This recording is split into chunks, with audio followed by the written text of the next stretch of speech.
Hey guys, I'm April and welcome to the Gumboot Garden. If you are new here, I am located in Auckland, New Zealand, and we are heading into our winter garden now. So I've just finished our summer season. This, I believe, was my 5th year gardening. What I wanted to go over with you today are all of the things that I learned new this year and ways that I plan on improving my garden for next year's season.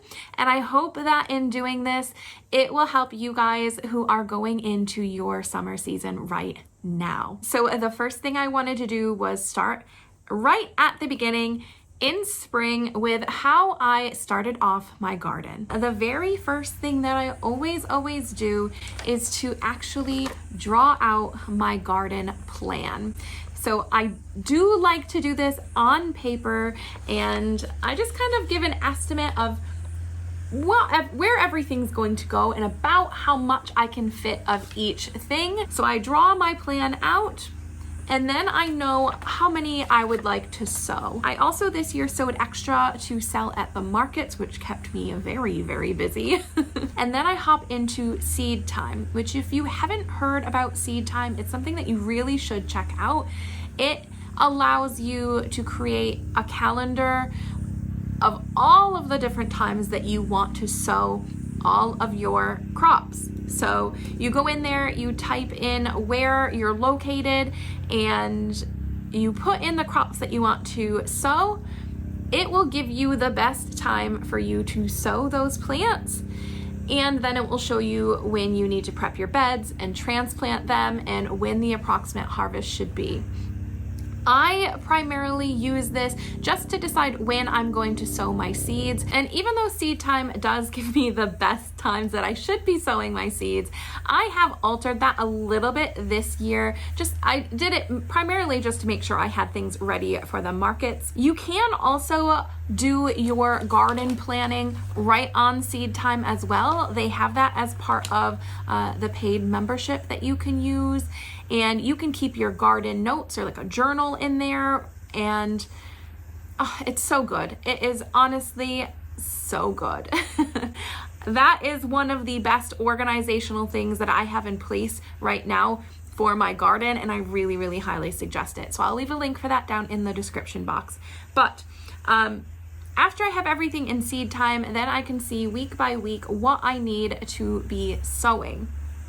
And this year, I sowed things a little bit differently, as I said. So I sowed my chilies 2 weeks earlier. I sowed my tomatoes 1 week earlier, my tomatillos a month earlier, and zucchinis 2 weeks earlier. And for the most part, I really liked that I did that. My chilies were able to be transplanted out into the garden a little bit sooner, and then I was able to get a harvest a lot sooner as well. Same thing with my tomatillos. Typically my tomatillos I'm ready to harvest them now at the very end of the season. My tomatillos grew a lot larger, which I think there's a couple of reasons for that.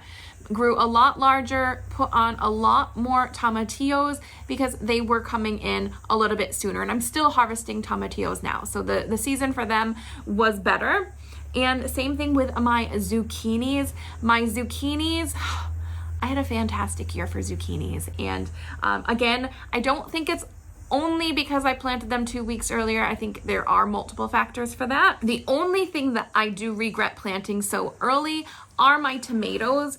And that is primarily because I did plant tomatoes earlier for the markets, but then because I got busy doing the markets, I didn't have enough time to prep my beds. I wasn't ready to transplant out my tomatoes when they were ready to be transplanted out. And they just got a bit too large in their containers before I got them into the garden. And I think that didn't really help them out. So this year I did have a really good zucchini year, a really good chili year, really good eggplant year. However, my tomatoes, my cucumbers, my lettuce were not great. Once I have all of my seeds decided on when I'm going to plant them, I then have to start sowing them. I put them on like a shelving thing. It's actually a small greenhouse that has like 4 or 5 shelves. I put that in a sunny window with heat mats, and I sow them that way and let them germinate. We have a very mild climate here, so we don't get snow, we don't get ice, we don't even get a frost. So I can keep them by the window. They're not going to get too chilled, but I do use the heat mats to help germinate them faster. As soon as the majority of them in their little trays have germinated, I pull them off the heat mats so they don't get too leggy. And this year I had purchased a larger plastic greenhouse for outside, which really helped them get a nice strong start. So because the greenhouse kept it super warm in there during the day, they were able to grow a lot faster, a lot stronger. The only thing is, at night, it still does get cold in that greenhouse, so I was transporting hundreds of seedlings in and out each night. There were nights when this whole living room were just covered with seedlings because my greenhouse is just outside those doors behind us. It's a lot of work though, coming in and out with all of the seedlings. I mean, it takes a good 30 to 45 minutes, maybe even an hour, to transport them back and forth when you're dealing with a huge number of seedlings. So yeah, and to make sure that you're not dropping them or spilling them or letting the dirt fall all over and the water pour out. So yeah, that is something that I haven't found a solution to yet. I mean, I could put a heater in the outside greenhouse. I'm not really comfortable doing that. So that is something that will probably continue to happen, but it does take up significant time. Everything when you're doing this does take up a lot of time. The greenhouse outside though was a very positive thing. It did allow the seedlings to get a nice strong start. We did, however, this year have warmer than normal nighttime temperatures. I become a weather fanatic. In the springtime, I am constantly checking the nighttime temperatures, and this year they were definitely warmer earlier in the season, so that helped save a lot of time with me not having to bring the seedlings in on as many nights. As far as transplanting my seedlings into the garden goes, I transplanted my tomato plants too late. With me doing the markets, it kept me away from the garden a bit more than I would have liked, actually. Sundays were market days, and Sundays are also one of my, well, obviously most people's days off, but one of my two full days off. And those 2 full days, I usually spend a lot of time in the garden, and that was just one full day that was just kind of taken away where I didn't get to spend it in the garden, and I could actually tell that it took a significant amount of my garden time away. So I didn't get my tomatoes transplanted in until a bit later. They grew a bit too big in their pots before I was able to transplant them out. So I will say that for my tomatoes, I will not be growing them earlier next year as I did this year. Even though it was just 1 week earlier, I will probably actually grow them 2 weeks later next year than I did this year, just so that they're smaller when I'm able to get a chance to transplant them into the garden. Because last year when I transplanted my tomatoes in, they started off smaller, and I was able to spend more time making sure that the airflow was really good in there and just taking out all of the extra leaves to keep that airflow really nice, and they were able to grow big and strong without getting disease. Where this year they went into the garden too late. They were already too big, and when they went in, I just didn't have the time to create that airflow for them, and my determinate tomatoes got disease very quickly, and we didn't even really get a harvest from the determinate tomatoes, which is really disappointing. I did get a harvest from the indeterminate tomatoes, so I was able to make a few large batches of sauce, a large batch of chili, and a few other things with my tomatoes. But I did supplement by going to the grocery store and buying store-bought tomatoes when they were really cheap to make my salsa and a few other canned products. So tomatoes were a little bit disappointing this year but I think it's my own fault because I transplanted them into the garden too late. For zucchinis worked out so much better for me this year. I sowed them 2 weeks earlier. I was able to transplant them earlier, and when I transplanted them into the garden, typically I kept all of my zucchinis in one area. This year I did not do that. I spaced them out throughout the garden. I grow them vertically, and because they were spaced out, there was not a powdery mildew issue like I typically deal with every single year. Every other year I've grown zucchinis, I get a few zucchinis and then they succumb to the powdery mildew, which is terrible. Even with growing them vertically, I've had issues with this. However, this year I continue to grow them vertically to keep them up off the ground, keep the airflow better, but I spaced them out through the garden so they weren't next to each other. They weren't next to any other squash type plants or cucumbers or anything that could potentially transfer the powdery mildew to each other.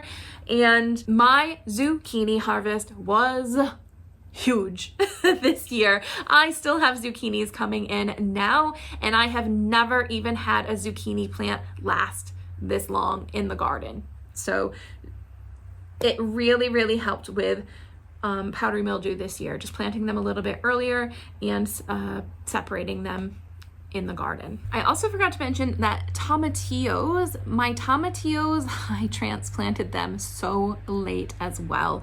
They were past the point of needing transplanting. They were a couple feet tall. They were already starting to flower and grow little tomatillos on them before I was able to get them out into the garden.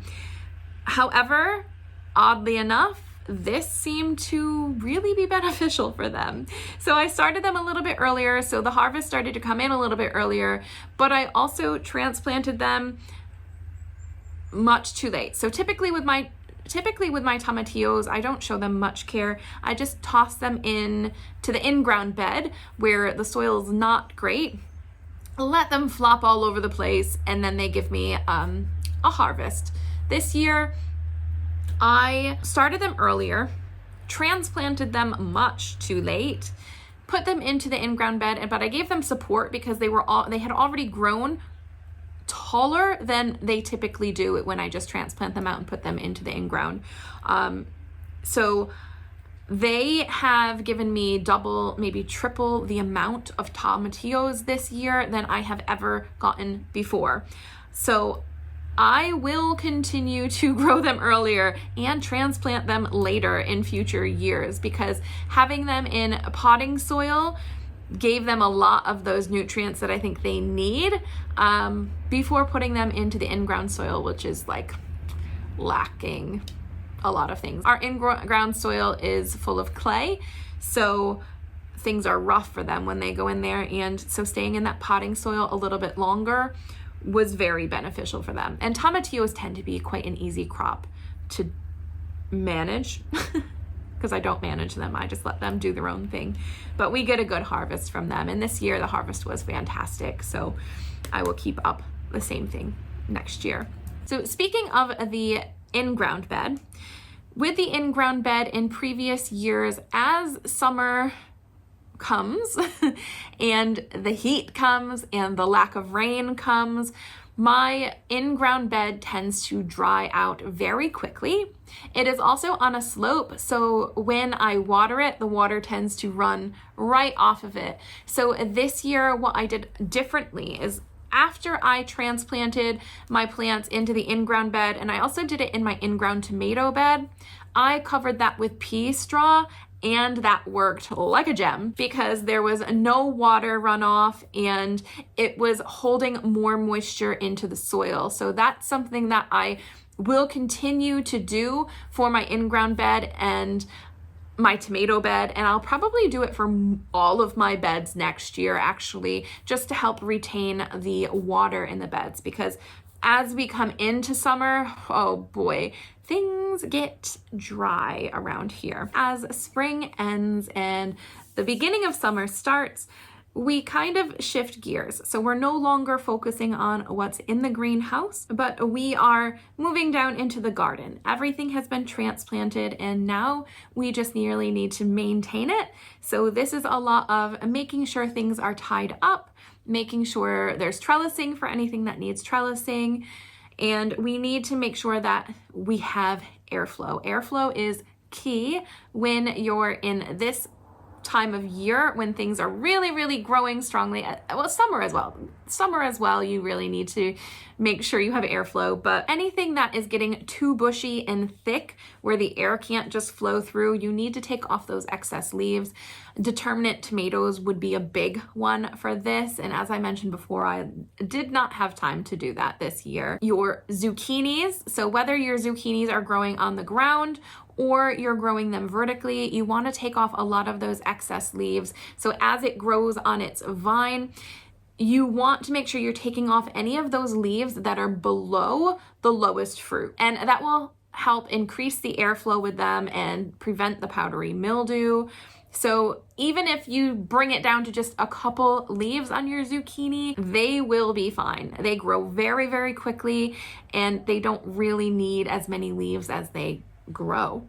I chop off tons of zucchini leaves during this time and make sure I'm constantly tying them up. Netting is something that you also need to think about, because for me, I have a couple blueberry plants, and about that December, January time is when they start to ripen, and I have not had a season yet with blueberries. I've tasted them, but that's about all I've gotten is a taste of blueberries. And this year they had a lot growing on them, and because I didn't have any netting around, the birds just ate them all. In previous years, I haven't gotten any even when I had the netting, so the birds are quite tricky. They know how to get in and out, and have not successfully had blueberries yet. But the netting 100% helps on the tomatoes. So as the tomatoes start to grow and ripen, I put bird netting around my tomatoes, and that helps keep the tomatoes and any other things like the possums and the rats from coming and getting into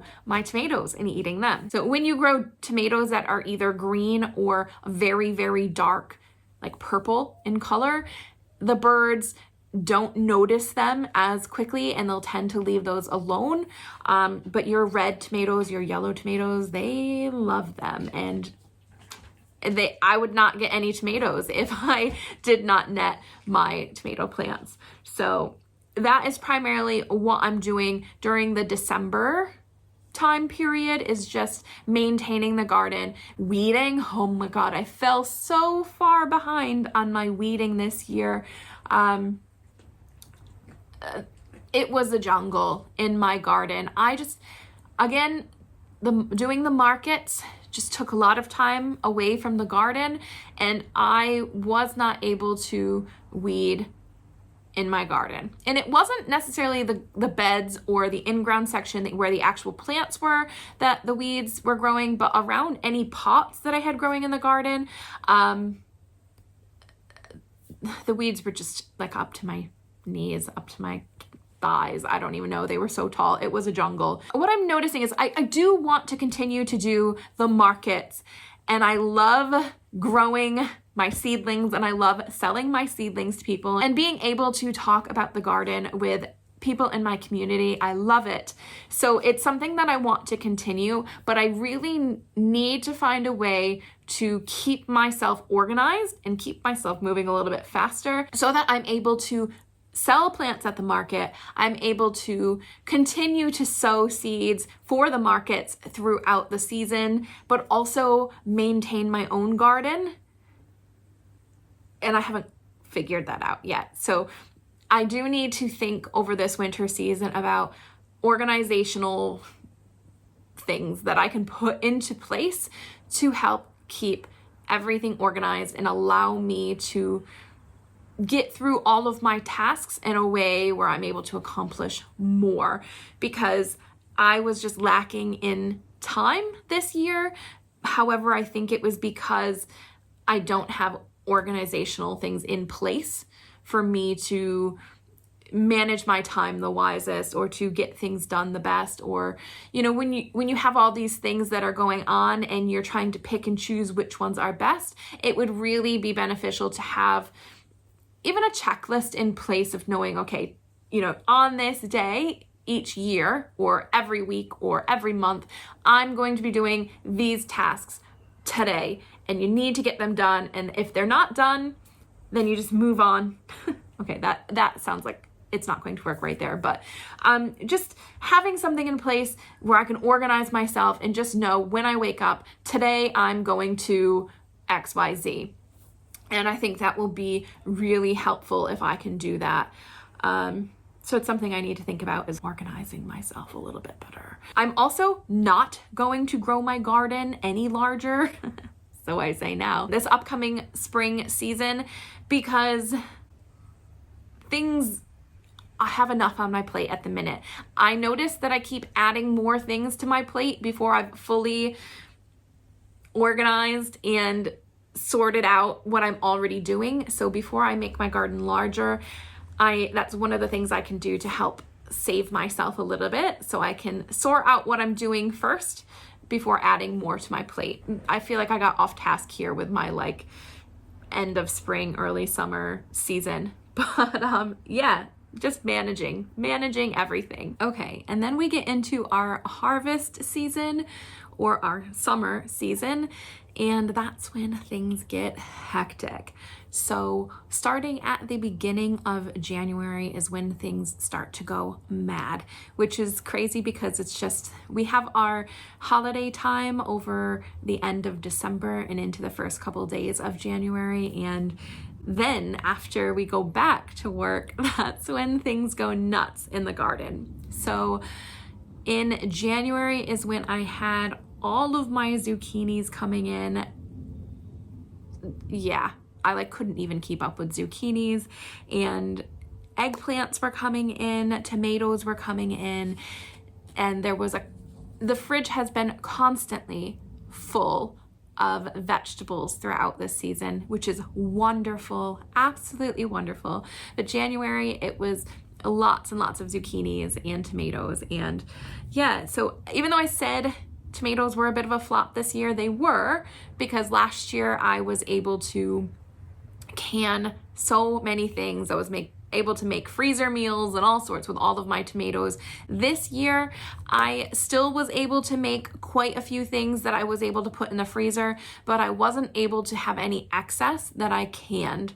So I used the word flop loosely because we still had a lot of tomatoes. So January, we had all of that coming in, and at that point, when things are coming in, you need to deal with it. You need to cook your dinners with it. You need to preserve it. You need to do whatever you're going to do with your excess harvest. You need to sort it out pretty quickly. Again, I was taken out of the garden in January to the kitchen, where I was having to manage all of that. Same thing with February. February was just chilies.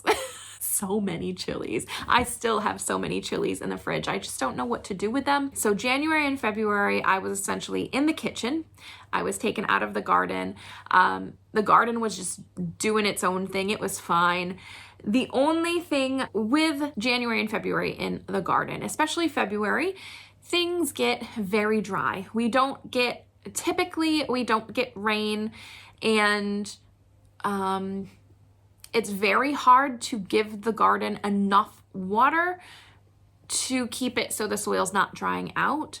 And if I am giving it as much water as I can, we only use rainwater for ourselves in the house as well as in the garden. So we don't get enough rain.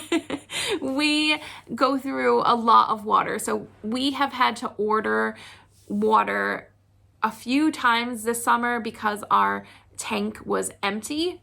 We just weren't getting rain. So the garden was very dry. Towards the end of February, things started to get a little bit crispy, and I could tell my pepper plants right now, they're not getting enough water. But we can't afford to just keep buying so much water just to water the garden. So Water is definitely an issue for us in the summertime because we go through so much of it. One thing I need to think about is trying to save up some money to invest in some more water tanks that are specifically for the garden so that we can save more water throughout the winter to use in the garden. Yeah, just a matter of trying to figure out a way that we can water the garden that's not going to cost us a lot of money. Yeah. So that is one thing, the water issue. Definitely, like I mentioned earlier, putting down that pea straw helped retain some of the water. I will need to do that in all of the beds next year. The other thing I was thinking about is getting some shade cloth. I think the tomatoes and even the peppers, honestly, which is weird, or the chilies, I feel like a lot of the garden could stand to have some shade cloth, especially in the month of February. That can also help retaining some of the moisture. So next year I want to try shade cloth over some of the gardens, some of the garden beds. As far as, you know, I was mentioning that I spent a lot of time in the kitchen. I think I need to, so I think as the years go on, I'm learning more about how to preserve things, what to preserve, and what we will eat when it's preserved, and things that maybe the family doesn't like. I do a lot of new recipes because it's exciting. That's exciting to me. You get all of your harvest in and you try out this new recipe and maybe it's really good, maybe it's not, and like that's exciting to me, but no one else really appreciates that in this house. They know what they like. So I need to just make sure that I'm kind of sticking more with what we like and what I know we like. And like I said, with time, I can find that out. But once I have, you know, a good amount of recipes in place that I know everyone likes, and so when I get tons of tomatoes in or I get tons of chilies in, I know what recipes to go to and sort out first before moving on to new recipes. And that will definitely save me a lot of time because I won't have to go searching for recipes that I want to use. I'll just have an idea of what they already are and I can just get them done, and that will save time. And the more that I do them, the easier they'll become. So that will also save time. Also, having the space ready for everything I want to preserve will be really nice. I need to make sure that after the summer's done, we are eating the things that I have preserved and getting through that throughout the winter and the fall and winter and even spring season, so that when the new harvest comes in, I have empty shelves to start with, and that will cut down on a lot of my clutter. So I can then just can something, put it straight away in the cupboard and be done with it. And that's one less job I'll have to do of like reorganizing cabinets and everything after it's been done. So that will help me as far as time goes and organization and all of that. So that's something I need to think about. Because we don't have a basement, we don't have a pantry, we don't have a garage, we don't have... I have my little tiny garden shed. Allie has a little water shed, an old water tank that he's turned into a shed. And we have downstairs where the laundry is, which is filled with his stuff. So I don't have a spot that I can actually store all of my preserves except for in the kitchen, and our kitchen is small. So I need to get another thing. This is me saying it again. I need to have organizational things in place to make things so much easier for me. Organization is a massive, massive thing. It's a massive, massive lesson I'm learning with all of this gardening and preserving stuff. Chilies came in at the perfect time this year. I mentioned I planted them, I sowed them earlier. Perfect. I will do that every single year. They came in February, which could potentially be when I have a huge tomato harvest coming in as well. But yeah, I don't know. Once I have my organizational plans in place, I'll just be able to get it all done. Hey. So takeaways from this garden season. I just need to make sure I am organized. I am liking that I planted a few things sooner because the harvest is coming in sooner, and the harvest is bigger because it's coming in before all of my plants are struggling with water or disease. So those were good things. Organization, I'm gonna say it again because it's massive. Shade cloth, I need to try shade cloth next year. I would like to continue to learn how to supplement nutrients into my soil to create healthier soil. That's something that I'm continuously learning. I also need to sort out my garden pathways. I have tried to do this in the past where I leveled it out. I put wood chips on top, and that was actually really, really nice, but the wood chips only lasted 1 year. I've had trouble to get them for free because I don't necessarily have the money to pay for them. So they're all gone. The weeds have all come back, and it makes it really tricky in the summertime to cut down those weeds if it's not by hand. So when Allie goes in there with the weed eater, he's constantly hitting things, and I don't want him to hit my like trailing pumpkins. So there tends to be big areas where he's not able to get to without hitting my pumpkins. So the weeds get really tall if I'm not cutting them down. And like I mentioned, I was lacking time this year, so I didn't have time to cut it down, and it was a jungle. Those are the big things I would say. As far as varieties and things, I do like to always add in new varieties of plants into the garden, but I am starting to learn what varieties and what types of vegetables we eat the most and are best for the family.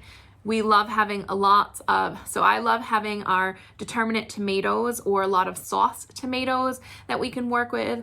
Zucchinis, I struggle to get yellow zucchinis to grow well I struggle to get zucchinis to grow well anyways, but there are a couple of varieties of zucchinis I know grow a lot and grow much better than others. Eggplants this year, I had grown 3 or 4 different type of eggplants.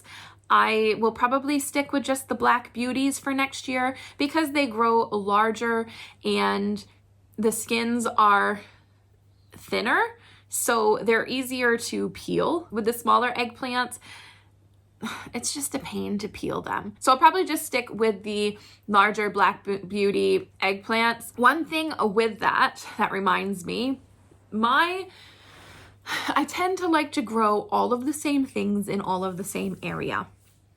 And I have been burnt by this a few times. So like this year and a couple years ago with my determinate tomatoes where they all caught disease and they all died. My zucchinis where I grow them together and they all get powdery mildew. My eggplants this year all planted together, and I got a good number of eggplants, but then all of the pests came in and went after them. And I think that if I were to put them in different beds and spread them out a little bit, rather than those things all getting hit, you might get like 1 or 2 that will get hit or won't do well, but the rest will hopefully thrive. So that's one thing I need to do, is not think of this as like a tomato bed, not think of this as like an eggplant bed, but just spread it all out and just think of it as a garden with all of these things in it. And hopefully that will help. As far as pumpkins go, I have had a lot of trouble with bush pumpkins. I can't get them to grow at all. So I probably won't grow bush pumpkins anymore. My red curry or my Henry's pot of Moran pumpkins that I grew this year, fantastic. They grew so well. I love them. They taste so good. I will continue to grow them every single year. So if you have not tried a red curry or a Henry's pot of Moran pumpkin, you need to try it. It's so creamy and so nice, and they did so well for me this year. Chilies did fantastic this year. I'm hoping a lot of them will overwinter right out in the garden, and then I will trim them back in springtime.